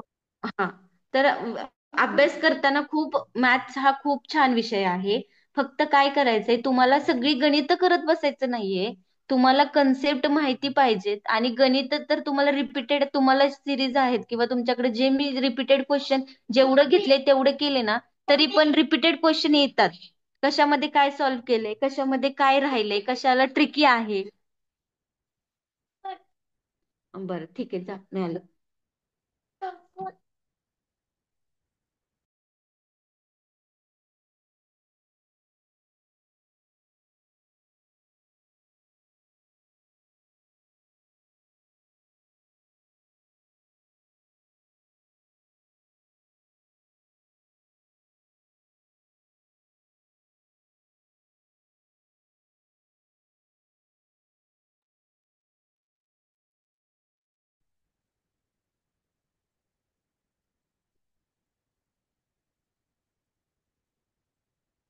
ह्याच्यामध्ये दोन तीन गणित मी आता घेतलेली नाहीये, ती तुम्हाला फोटो पाठवते किंवा तुम्हाला सांगते. आता मॅम ते आपण आता तुम्ही कॅल्क्युलेट. चार्ट ते वयाच्या शाब्दिक उदाहरणासाठीच आहे का फक्त? हो हो, शाब्दिक उदाहरणं किंवा दुसरी कोणती उदाहरणं म्हणताय तुम्ही? Means only age related only no? नाही नाही, तुम्ही कोणतीही शाब्दिक उदाहरणं घ्या, वयाचीच नाही. हे ओके प्रत्येक शाब्दिक उदाहरणासाठी गरजेचं आहे तुम्हाला. वयाच्यासाठी तर आहेच, बट ओके जर तुम्हाला वेगळी पण शाब्दिक उदाहरणं असतील ना दुसऱ्या ह्याच्यामध्ये, तर तुम्हाला ते युजफुल आहेत. ओके कंटेंट युजफुल आहे. हे, ही, चे, च्या, ची, चे काय आहे ना ते ते सगळं. अजून काय सांगितलेलं आहे त्याच्यामध्ये? तर, असता, केल्यास अशा प्रकारे. तर त्याला कोणतं सिम्बॉल यूज करायचे, काय वापरायचे हे आहे. आणि ते आपण शाब्दिकचं आपण काय करतोय ते मॅथमॅटिकली फॉर्म मध्ये एक्सप्रेस करतोय नाही का, ते सगळे वर्ड्स जे आहेत ते आपण काय करतोय, समीकरण बनवतोय किंवा इक्वेशन फॉर्म करतोय की आपल्याला सॉल्व्ह करताना कन्व्हिनियंट वे पडेल अशा पद्धतीने. सो त्याच्यामुळे ते मी तुम्हाला तक्ता किंवा चार्ट सांगितल्यामुळे तुम्हाला थोडंसं आयडिया आले असेल ना कसं विचार करायचा. च्या असले की कोणाला एक्स मानायचं, कुठे काय करायचं, थोडंसं आयडिया आले असेल ना. समजलाय ना टॉपिक वयवारीचा, एजेस प्रॉब्लेम समजलेत ना? हो हो येस येस मॅम. हो मॅडम. म्हणजे थोडीफार तरी आयडिया आली असेल. नंतर तुम्ही एकटं बसताना तुम्हाला जमेल करायला. थोडं बघा, जे केले आपण ते फक्त थोडं चाळा आणि करायला घ्या गणित. बिंदास तुम्हाला येणार आहे, कुठे अडचण येणार नाही. मगाशी मॅडमनी जो डाऊट विचारला किंवा जो क्वेश्चन सांगितलाय ते तर सगळ्यांना यायला पाहिजे. होमवर्क म्हणून ठेवा ते आणि ते सॉल्व्ह करा. कारण ते पण असंच आहे, जे आपण सोडवलंय ना 40 वर्ष, 4 वर्षापूर्वी अनुक्रमे वय, तिथे त्यांना आपण मध्ये काय आलेलं आहे, कारण त्यांनी काय, मला आता गणित आठवत नाहीये, बट ते पटीमध्ये होतं, अपॉन मध्ये होतं काहीतरी, दोनदा अपॉन मध्ये विचारले म्हणून ते अपॉन मध्ये आलेलं असेल आन्सर असं मला वाटते. आता आपण हो मॅडम, कॅलेंडर. वयाच्या किती पट असेल असं आलंय. हा, मग ते काय आले, छेदामध्ये काय म्हणतात त्याला, फ्रॅक्शन मध्ये आन्सर आले, त्याच्यामुळे ते फ्रॅक्शन मध्ये हो आन्सर आलं हो आहे. हा, हो आता आपण कॅलेंडर बघूया. कॅलेंडर म्हणजे काय आहे की बाबा, कॅलेंडर सपोज आता त्याची पण एक ट्रिक आहे. मी तुम्हाला हे काय सगळं असं रफली सांगत बसणार नाहीये, मी तुम्हाला एक ट्रिक सांगणार आहे त्याची पण. आणि 2-3 गणितं सोडवली ना, तुम्हाला कोणतं पण एक्झाम्पल दिलं ना तर तुम्हाला काढता येणार आहे. फक्त आता एक मिनिट, मी कुठे लिहून ठेवले ते.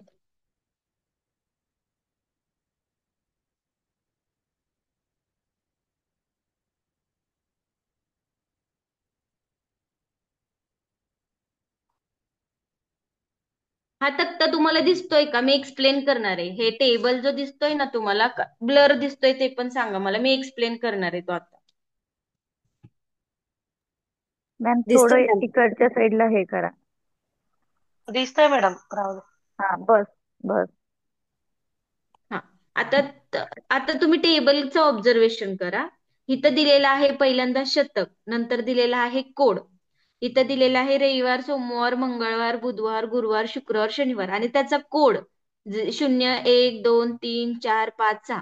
आता आठवड्याचे 7 वार असतात. रविवार हा आपला रविवार हा काहीच कामाचा नाही किंवा सुट्टीचा दिवस आहे म्हणून तिथून शून्याने स्टार्टिंग केलेलं आहे. शून्य, नंतर लक्षात ठेवण्यासाठी रविवारला शून्य आणि पुढे 1, 2, 3 अनुक्रमे आपल्याला 1, 2, 6 पर्यंत जे आठवड्याची वार आहेत तसं घ्यायचं आहे. आता बघा, शतक म्हणजे काय आहेत, जे आपले साल आहेत ना ते दिलेलं आहे. 1600 ते 1699 म्हणजे हे शिवाजी महाराजांचा जन्म झालेलाच काळ, ह्याच्यामध्ये काळ आहे. सो हे कोड दिलेले आहेत. हे एवढी तर मोठी गणित विचारत नाहीत, पण शेवटचे जे 2 शतक आहेत, 1994 किंवा 1900 ते 2000 ते आतापर्यंत, एवढेच वर्ष आपल्याला विचारतात कॅलेंडरमध्ये. ओके, हे पण वरचं तुम्हाला लक्षात ठेवण्यासाठी मी सांगितलेलं आहे. 1600 ते 1699च्या सालमध्ये 6 कोड आहे. 64206, 6420, परत इथं शून्य आले, परत इथं तेच रिपीटेड होणार आहे पुढं वाढत गेलं तर, पण आपण ह्याच्यामध्येच आहे, 2000-2099च्या मध्येच आहे. सो इथपर्यंत स्टॉप केलेला आहे. बघा, 1600 ते 1699 काय आहे, 6 कोड आहे. 1700 ते 1799 4 आहे. 1800 ते 1899 2 आहे. आणि 1900 ते 1999 0 आहे. तर आपल्याला फक्त हे 2 कोड लागणार आहेत गणितासाठी, 0 आणि 6 लक्षात ठेवायचे तुम्हाला. 1999 मधलं साल विचारणार आहेत, वार विचारणार आहेत, आणि 2000 ते 2099 मधले वार विचारणार आहे. म्हणजे आपल्याला हे 2च कोड लक्षात ठेवायचे, 0 आणि 6. आता बघा, हे तुम्हाला कोड का मी लक्षात ठेवायला सांगते, कारण मी तुम्हाला एक ट्रिक सांगणार आहे. त्याच्यामध्ये तुम्हाला ऍड करायचे, सबट्रॅक्ट करायचे किंवा अधिक करायचे आणि ते तुम्हाला वार शोधून काढायचं. त्यामुळे मी जे जे पॉईंट सांगते ते फक्त केअरफुली ऐका. हे दोन कोड तुम्हाला लक्षात ठेवायचे. ह्या 2 इयर मध्ये, म्हणजे 2 इयर म्हणजे 2 इयर नाही, हे शतक आहेत. हे एक शतक, हे एक शतक. ह्या शतकांमध्ये जर 1900 ते 1999 असेल तर 0 कोड लक्षात ठेवा. 2000 ते 2099 असेल तर 6 लक्षात ठेवा. इथपर्यंत झालं. आता महिन्यांचं पण कोड आहे. आता महिन्यांचं कोड तुम्हाला असं वाटेल की खूप अवघड आहे, तर खूप अवघड वगैरे काय नाही, ते तर फार सोपं आहे. फक्त लक्षात ठेवायचं, पहिल्यांदा पहिल्यांदा 03 नी स्टार्टिंग करायची. लक्षात ठेवा, पाठ करा. पहिल्यांदा जानेवारी आहे तो 0 पासून स्टार्ट करायचा. फेब्रुवारी आहे 3, मार्च परत 3 घ्यायचाय. मग इथं जेव्हा 3 घेतोय, 361 म्हणजे 361 परत 4 घ्यायचे, 62, 50, 35. हे जर तुम्ही 2-3 वेळा मगअप केलं ना, तुम्हाला लक्षात राहील. पहिल्यांदा घ्यायचे 0, नंतर घ्यायचे 3, 0 सुरुवातीला, नंतर 3, परत एकदा काय म्हणायचे, 361, 4, 62, 50, 35. असं तुम्ही 2-4 वेळा तुम्हाला झालं सराव तर तुम्हाला लक्षात बसून जाईल. हा आपला तक्ता आहे, तुम्ही स्क्रीनशॉट मारा. आता गणित सॉल्व्ह करताना तुम्हाला हा तक्ता लागेल डोळ्यासमोर, किंवा मी सांगेन तक्त्याचं कोड दाखवून तुम्हाला ह्याच्यात. स्क्रीनशॉट मारा, तुम्हाला घरी लागेल गणित सोडवताना. घेतलं? हो मॅडम. ओके. Yes ma'am. आता बघा, हा बोला ना. नाही घेतलं म्हणलं स्क्रीनशॉट. Yes ma'am. ओके, ठीक आहे. आता बघा, फॉर एक्झाम्पल आपल्याला सांगितलेलं आहे,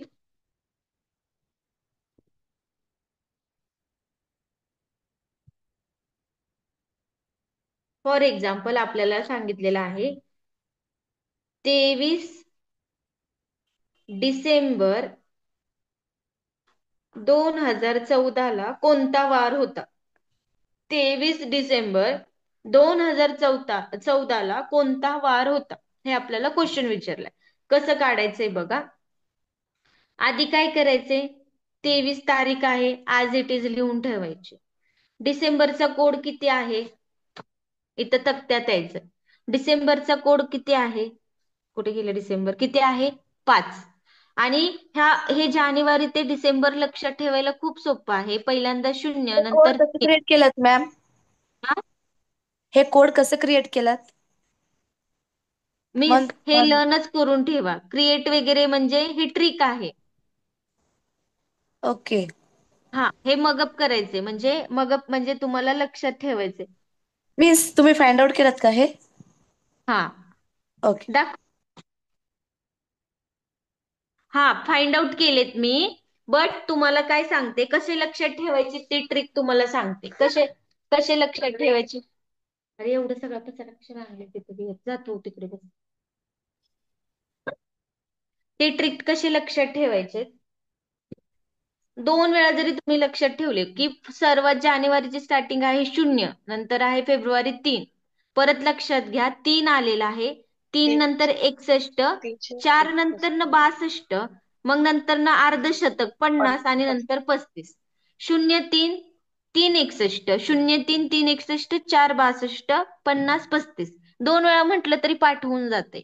0-3, 361, 3-62, 50, 35. 0-3, 361, 4-62, 50, 35. ओके, तुम्ही 4 वेळा बोललं तर लगेच लक्षात राहणार आहे. पण हे कोडमुळं तुम्हाला प्रत्येक, म्हणजे कोणतं पण गणित, कोणतं पण तुम्हाला दिलंय 1900 पासून 2099 पर्यंत तुम्हाला कोणता पण वार फाइंड आउट करता येणार आहे.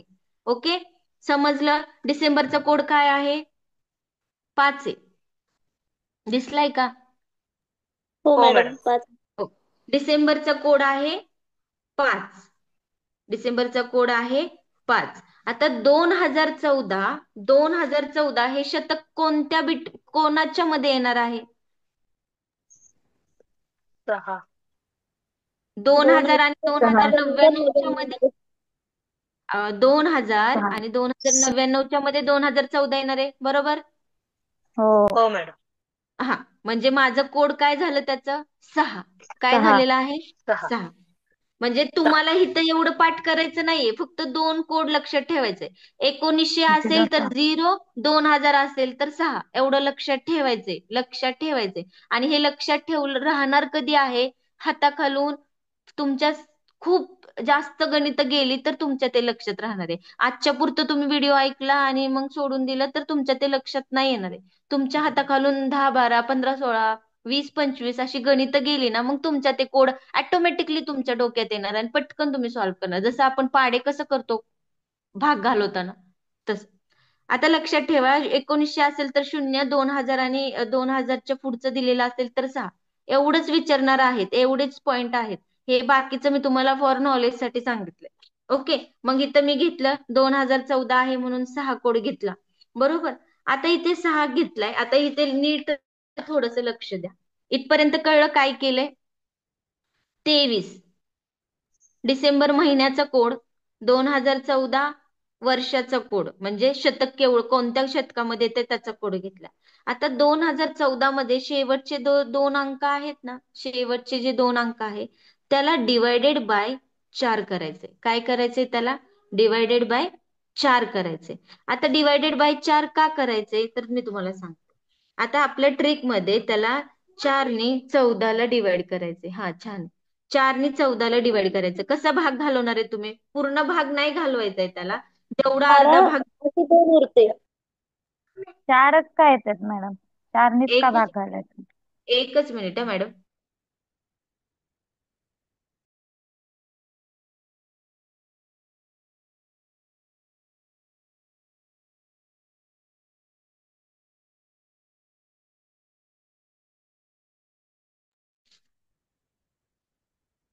हा, कसा भाग जाणार आहे ह्याला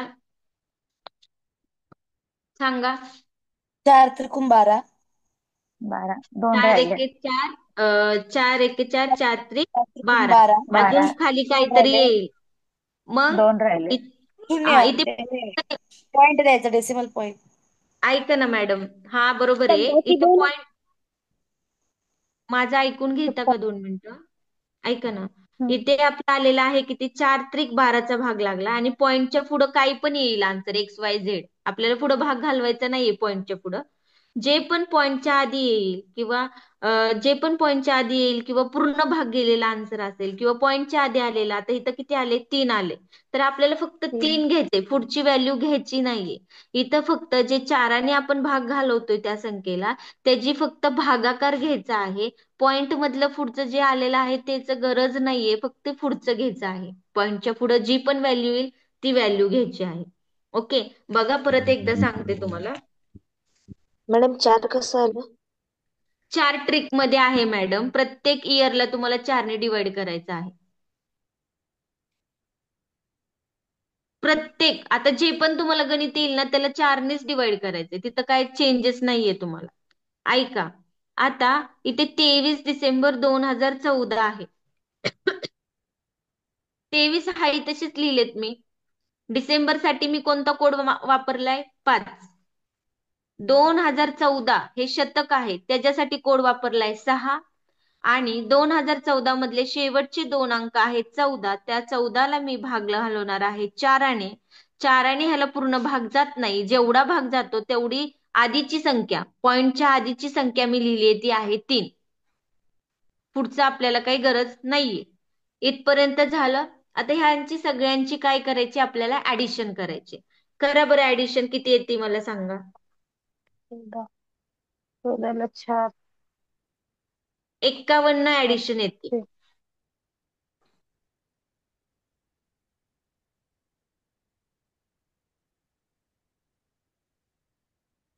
कसं काय? सॉरी, आपल्या इथं इथं नाही 14 त्याला राहिलंय. 10. किती येते ऍडिशन? 37. 37. 37 होते, हा, 37.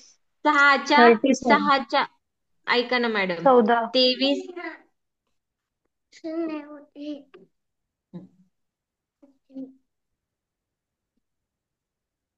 23 डिसेंबरचा कोड 5. माझ्याकडून हे 14 राहिलेले आहे, सो सॉरी. डिसेंबरचा कोड 5, शतकचे कोड आहे 6. शेवटचे 2 51. नंबर आहेत, शेवटचे 2 नंबर आहेत ते लिहून घ्यायचे. आधी त्याची भागाकार लिहून घ्यायचाय. 4ने भाग घालवल्यानंतर वरचा जो भागाकार येतोय पॉइंटच्या आधीचा तो भागाकार लिहून घ्यायचा आहे. नंतर त्याची बेरीज करायची. किती येते? 51.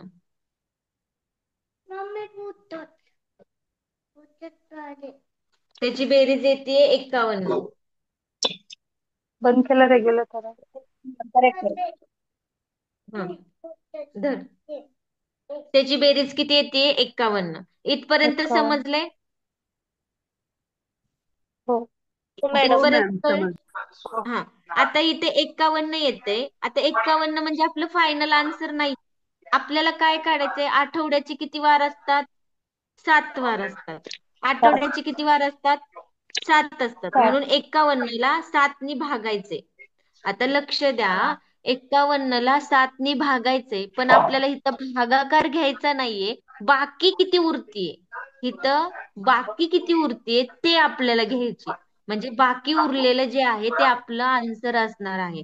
म्हणजे जर मी 7नी 51ला भाग घालवला असा, किती येणार आहे? 7 7 49. 49. उरणार किती? 2. म्हणजे 2 मला इथं काय घ्यायचंय? बाकी घ्यायची. काय घ्यायची? बाकी. बाकी. आता बघा, 2 माझी बाकी आलेली आहे. तर हा आठवड्याचा कोड 0 रविवारला आहे, 1 सोमवारला आहे आणि 2 मंगळवारला आहे. म्हणजे 2 उत्तर आलंय. तर माझं 23 डिसेंबर 2014 रोजी कोणता वार असणार आहे? मंगळवार. कोणता वार असणार आहे? कोणता वार असणार आहे? मंगळवार.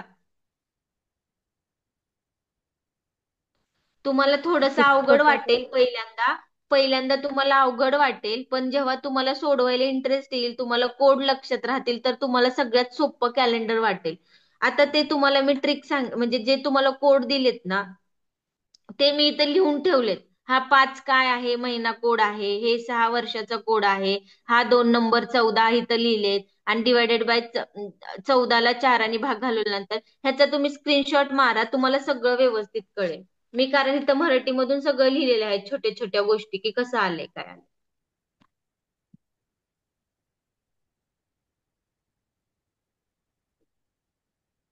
म्हणजे मॅम आधी दिलेला जो क्वेश्चन आहे त्याला प्रत्येकाला डिवाइड बाय 4 करायचा. प्रत्येकाला नाही मॅडम.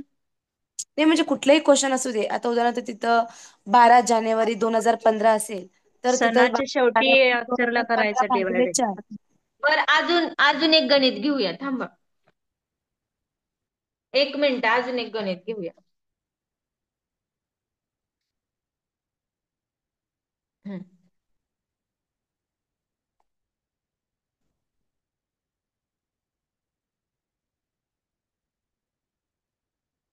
15 ऑगस्ट 1947. 15 ऑगस्ट 1947 ला कोणता वार होता? जेव्हा आपला भारत देश स्वतंत्र झाला त्या दिवशी कोणता वार होता? मग बघा, 15 हाय तशीच लिहायची तारीख. इथपर्यंत कळलं? त्याला काय करायचंय? अधिक ऑगस्टचा कोड काय आहे? ऑगस्टचा कोड काय आहे? 2. 2 घेतला. नंतरून काय करायचंय? ऑगस्टचा कोड 2 घेतल्यानंतर ना 1947 हे कशामध्ये येणार आहे? 1900 शतकाच्या मध्ये येणार आहे. म्हणजे इथे येणार आहे 0. 0 आणि 6 2 कोड आहेत ना आपल्याकडं. 2000 असतील तर 6 आणि 1900 मध्ये कोणती व्हॅल्यू असेल तर काय येणार आहे? 0. ओके. परत काय करायचंय आपल्याला? परत काय करायचंय? हे 2 नंबर आहेत. हे जे 2 नंबर आहेत ते इथे लिहायचेत. शेवटचे 2 नंबर इथे लिहायचेत. अधिक ह्याला डिवायडेड बाय काय करायचंय? 4. 4 नी डिवाइड करायचंय.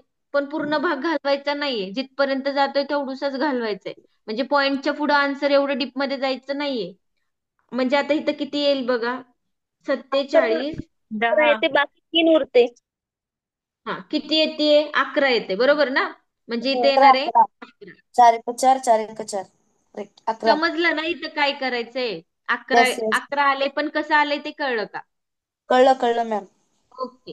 आता ह्याची ऍडिशन करायची. ह्याची ऍडिशन मी केली तर 75 आली आहे. आता तुम्ही करा बघा किती येते. 50 60 65 67. हो मॅम 75 आली. 75 डिवायडेड बाय 7 करायचे. 7 का करायचे? कारण हे आठवड्याचे वार आपले 7च असतात. आठवड्याचे वार आपले किती असतात? 7. इथपर्यंत काही डाऊट आहे का कोणाला इथपर्यंत? No ma'am. हा, आता काय करायचंय? 75ला 7 भाग घालवायचे. पण आपल्याला उत्तर भागाकार नाही लिहायचंय, आपल्याला उत्तर बाकी लिहायचे. मग भाग घालवा आणि बाकी किती उरते मला सांगा. बाकी 7 5 आहे उरते, 70, मंगळवार बाकी येतो. 5. मंगळवार येईल. नाही किती मॅम, उरते? 7 आहे 70. 7 आहे 70, बाकी 5 5. बाकी पुरते मॅडम. किती बाकी 7 उरतीये? 5 5. बाकी एक उरते. 7, 7 10 5 70, बाकी 5 उरतीये. बाकी 5 उरतीये. मग बाकी जर 5 उरतीये तर 5 मंगळवार येईल. 5 ला कोणता कोड आहे? नाही हो मॅडम, 5 ला शुक्रवार आहे. 0 रविवार. शुक्रवार आहे शुक्रवार. सोमवारी 1, मंगळवारी 2, बुधवारी 3, गुरुवारी 4 आणि शुक्रवारी 5. म्हणजे शुक्रवारी येणार आहे 5. 5 ला शुक्रवार येणार आहे. म्हणजे जेव्हा आपला भारत देश स्वतंत्र झाला त्या दिवशी कोणता वार होता?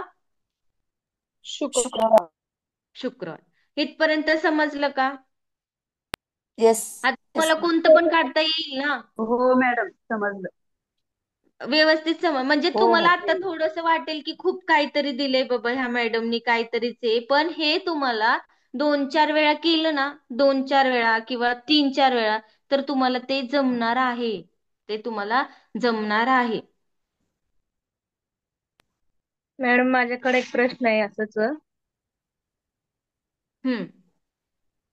एके वर्षी महाराष्ट्र दिनी बुधवारी आहे, तर त्याच वर्षी स्वातंत्र्य दिनी कोणत्या वारी येते? सण ते काय काय सांगितलं? दिले नाही मॅडम प्रश्नामध्ये. हा, मग हे काय आहे? हे तुम्हाला सपोज असे गणित दिलेले असतील तर तुम्ही त्याचा वार शोधू शकता. आता त्याच्यामध्ये सगळे वारच दिलेले आहेत ना मॅडम?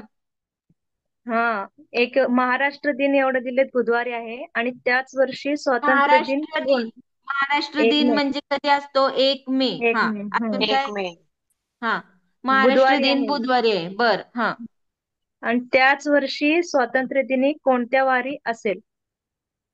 त्याच वर्षी ऑगस्टच्या महिन्यात घ्यायचं. नाही, त्याच वर्षी. परत बोला मी. स्वातंत्र्य त्याच दिन कोणत्या वार असेल? पंधरा. त्याच स्वातंत्र्य दिन वर्षी. त्याच वर्षी स्वातंत्र्य म्हणजे स्वातंत्र्य इथं दिन 15 इथं ऑगस्ट. 15 ऑगस्ट. साल हा. तुम्हाला साल पण पाहिजे ना मॅडम? इम्पॉर्टंट साल हा, पण त्या आहे. प्रश्नामध्ये नाही ते. पण त्यांनी काय सांगितले? स्वतंत्र म्हणजे ज्या दिवशी 1 मे हम्म. स्वतंत्र झालेल्या वर्षीच ते तारीख शोधायची आहे ना, असंच आहे ना क्वेश्चन मध्ये. म्हणजे 1947 हे आपलं वर्ष असतं ना. 1947. म्हणजे हा, परत एकदा क्वेश्चन रिपीट करा. त्याच वर्षी असं सांगितले. त्याच वर्षी म्हणजे तोच वर्ष येईल 1947. छान. वार काढायचा आहे आपल्याला त्याच्यात.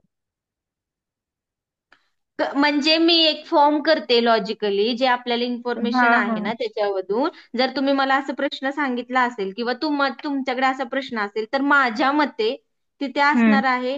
तुम्ही काय म्हणला? 1 मे. परत एकदा बोलता का मॅडम? हा, एके वर्षी महाराष्ट्र दिनी बुधवार आहे, तर बर. त्याच वर्षी स्वातंत्र्य दिनी कोणत्या वार असेल?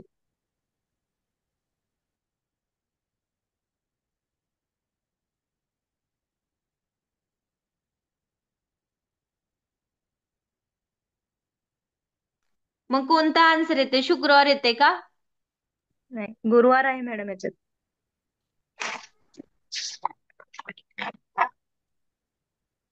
गुरुवारची मध्यरात्र म्हणजे शुक्रवारच येतोय.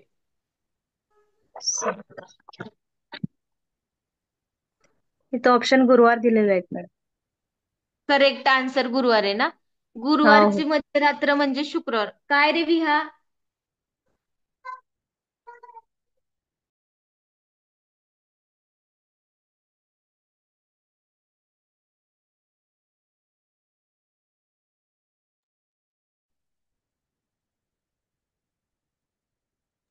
2017ला आलेला प्रश्न आहे मॅडम हे.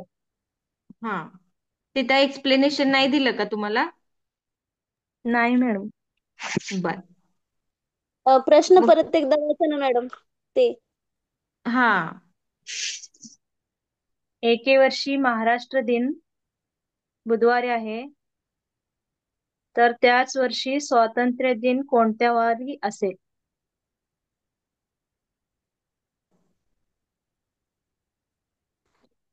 म्हणजे मॅडम 15 ऑगस्ट 1947च आपल्याला वार फाइंड आउट करायचंय. गुरुवार मध्यरात्र म्हणजे आपला स्वतंत्र दिवस गुरुवारचं मध्यरात्र सुरू होतो, पण शुक्रवार वार येतोय. पण त्यांनी गुरुवार आन्सर दिले. त्यांनी सांगितले काय, एके दिवशी 1 मे बुधवार असेल तर त्याच वर्षी स्वतंत्र दिनी कोणता वार असेल. म्हणजे त्याच वर्षी स्वतंत्र दिन हा 15 ऑगस्टलाच येतो ना. येस पंधरा येस येस. ऑगस्टला स्वतंत्र येतो, स्वतंत्र दिवस हा 15 ऑगस्टलाच येतो. आणि त्याचं साल पण 1947 असणार आहे. मग त्या दिवशी 47. वार माझ्या मते शुक्रवार आहे. बट तुमच्या इन्फॉर्मेशन नुसार गुरुवार मध्यरात्री जवाहरलाल नेहरूंनी प्रतिज्ञापत्र वाचलेलं ते कधी होतं? गुरुवारच्या मध्यरात्री. म्हणजे गुरुवार हा पण करेक्ट आन्सर आहे, पण माझ्या मते शुक्रवार येते. म्हणजे पूर्ण दिवस हा शुक्रवारचा लागू होतो तेव्हा. कारण आत्ताच आपण शुक्रवार शोधून काढले, 15 ऑगस्ट 1947.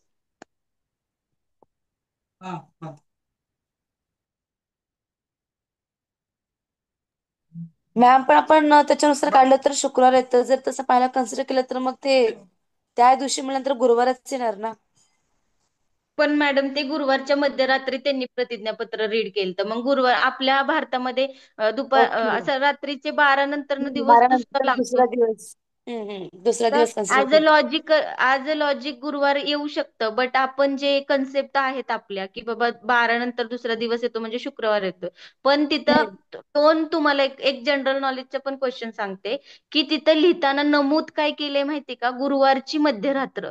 तिथं शुक्रवार नमूद केलेला नाहीये. जे संसदेने पत्र वाचले जवाहरलाल नेहरूंचं, त्यांनी तिथं असं मेन्शन करताना काय केले, गुरुवारची मध्यरात्र असं मेन्शन केले. तिथं त्यांनी मेन्शन नाही केलं शुक्रवारची रात्र किंवा शुक्रवारचा दिवस, असं काय केलेलं नाहीये. त्यामुळे त्या मॅडमला मी म्हणलं गुरुवार मे बी असू शकतो, बट आपण आता फाइंड आउट केलं तर त्याचा शुक्रवार आन्सर आलेला आहे.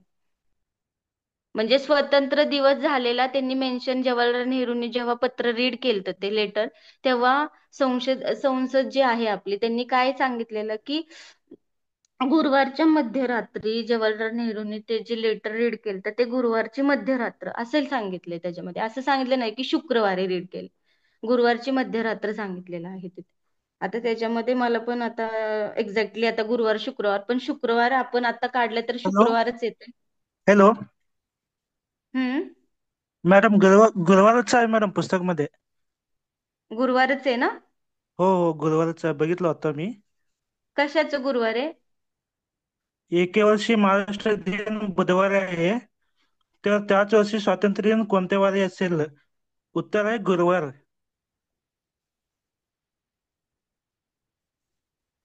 ठीक आहे, मग गुरुवार करेक्ट आन्सर असेल. मी बघितलं आता पर्सनल सायन्स मध्ये. हम्म. तेच सांगते मी 2017 सर. मध्ये बदलेलं आहे. नाही नाही, मी तेच सांगण्याचा प्रयत्न करते. जेव्हा नाही आपला मॅडम, भारत देश शुक्रवार म्हणलं ना मगाशी. काय, हा मी मॅडमने तेच शुक्रवार सांगितलेत. हा. हो सर, मी तेच सांगण्याचा प्रयत्न करते तुम्हाला की जेव्हा भारत स्वतंत्र झालता तो गुरुवारी मध्यरात्री जवाहरलाल नेहरूंनी जे संसदेला लेटर रीड केलेलं ते तिथं नमूद केलंय गुरुवारची मध्यरात्र. म्हणजे गुरुवारची मध्यरात्र त्यांनी मेन्शन केलंय. बट आपण आता गणिताने सॉल्व्ह केलंय ना, गुरुवारची मध्यरात्र म्हणजेच काय लागतं, शुक्रवार. 12च्या नंतर शुक्रवार म्हणतो आपण. पण आता तुमचं गुरुवार शुक्रवार मध्ये जर हे होत असेल तर तुम्ही आन्सर गुरुवार लिहू शकता. काही फरक म्हणजे त्याच्याने काही हे होणार नाहीये. पण तुम्हाला तिथे दोन्ही ह्याच्यामध्ये जर गुरुवार गुरुवार असेल तर गुरुवारला स्टिक करायला लागेल. किंवा एकदा तुम्ही त्याच्यावरती पण सर्च बघा करून, वाटलंच तर मी उद्या परत एकदा सर्च करून सांगते की गुरुवार आहे की शुक्रवार आहे. पण जे मोठे मी सर, आता मॅडम पण मला जे काय बोला सर. विचारायचं आहे, त्या प्रश्नामध्ये उत्तरामध्ये म्हणजे ऑब्जेक्टिव्ह मध्ये शुक्रवार आहे का? शुक्रवार पण आहे का, ऑप्शन आहे, परंतु त्यांनी गुरुवार सांगितलेत उत्तर. हा, कारण गुरुवार सांगण्याचा हेतू काय असेल, कारण नमूद करताना केलेला आहे गुरुवारची रात्र, गुरुवारची मध्यरात्र.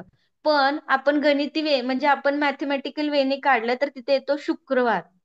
असं मी स्टडी करताना मला तर आलेला एक्सपिरियन्स आहे हा.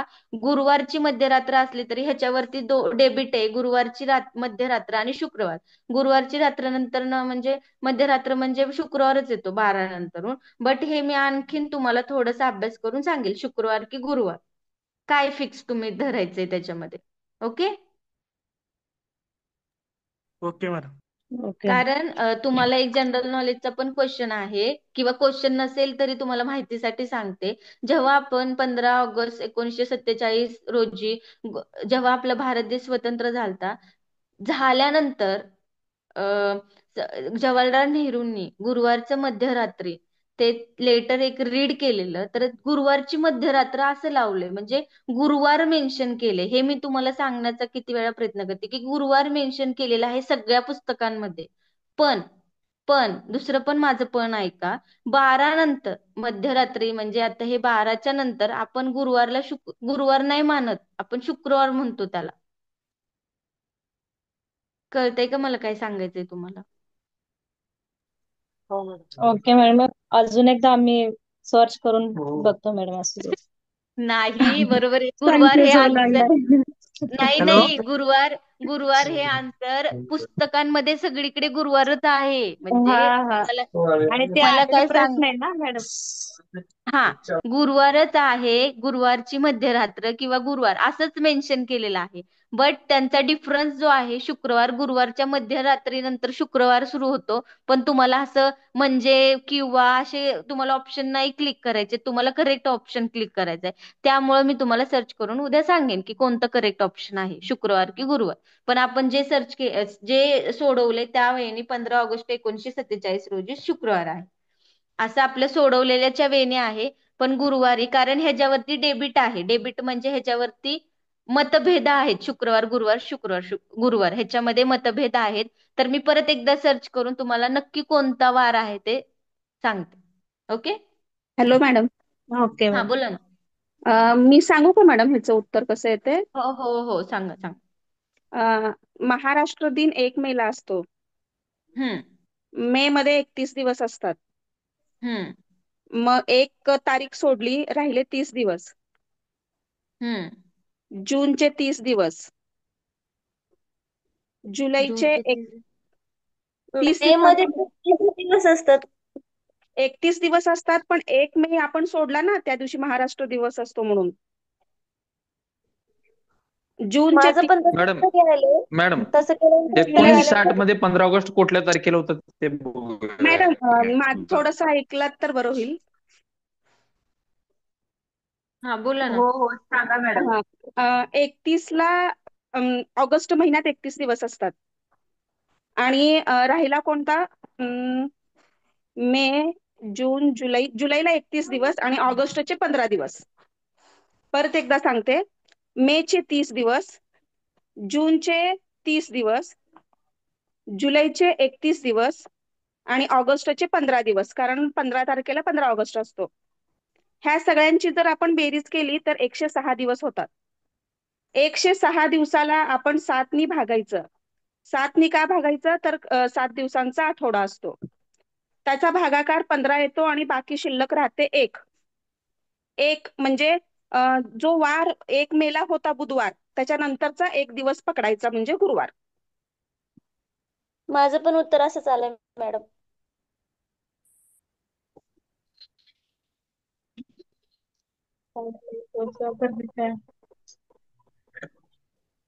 ओके, मग अजून तुम्हाला ते एकदा आन्सर सांगा मॅडम. अजून एकदा सांगा, 1 मिनिट. 105 पर्यंत बरोबर आहे, त्याच्या पुढचं सांगा थोडं. मे मध्ये 1 तारखेला महाराष्ट्र दिवस असतो, त्यामुळे 1 मे सोडून द्यायचा. 31 दिवसांचा मेचा महिना असतो, त्यामुळे 31 मधून 1 गेले की 30 राहिले. जून हो हा 30 दिवसांचा असतो. हो जुलै हा 31 दिवसांचा असतो. आणि 15 हा ऑगस्ट आपल्याला पकडायचे 15 तारखेपर्यंत, त्यामुळं 15 दिवस हे पकडायचे. हो यांची जर बेरीज आपण केली तर 106 दिवस येतात. हो 1 ते 6. हो, आणि त्याला 7नी भागायचं कारण एका आठवड्यात 7 दिवस असतात. हो, बाकी 1 येते आणि बाकी भागाकार एक 15. एक येते आणि 1 मेला बुधवार होता, त्यामुळं बाकी 1 राहिल्यामुळं बुधवारचा नंतरचा 1 दिवस म्हणजे गुरुवार. हो थँक्यू मॅडम. म्हणजे ह्या एकाच मेथडला सोडवायचे वर्षात का? एकाच वर्षातील आपल्याला जर दिवस काढायचे असेल तर ह्या पद्धतीनं काढलं तरी बरोबर येतं. हो हो थँक्यू. म्हणजे ते इसवी सन न दिल्यामुळं असं सोडवायचं ना? हा हा म्हणजे हा म्हणजे थँक्यू. एकाच वर्षातील काढायचं झालं हो तर आपण असं कॅल्क्युलेट करून देखील काढू हो शकतो. हो असे येतात क्वेश्चन. ठीक आहे, तर मग अशा प्रकारे तुम्ही ते काढा, म्हणजे सॉल्व्ह करा गणित. आणि दुसरा प्रकार, आता जे मी तुम्हाला सांगितले 2 टाईप, आता उद्या तुम्हाला लीप वर्ष असतं का नाही, लीप वर्ष आलं तर आपण काय करायचं ते उद्याच्या लेक्चर मध्ये बघूया. कशात ऍड करायचंय, कशात मायनस करायचंय ते. ओके, सो आजचं लेक्चर आपण इथे संपूया, आता 11:15 व्हायला लागलेत. आणि उद्या आपण ते सेक्शन झालं की जॉमेट्रिकल कन्सेप्टकडे येऊया. जॉमेट्रिकल कन्सेप्ट साठी थोडंसं ते तुम्हाला बेसिक सांगितले ते फक्त रीड आउट करा. Okay, good night all of you. Thank you. Thank you madam. Okay.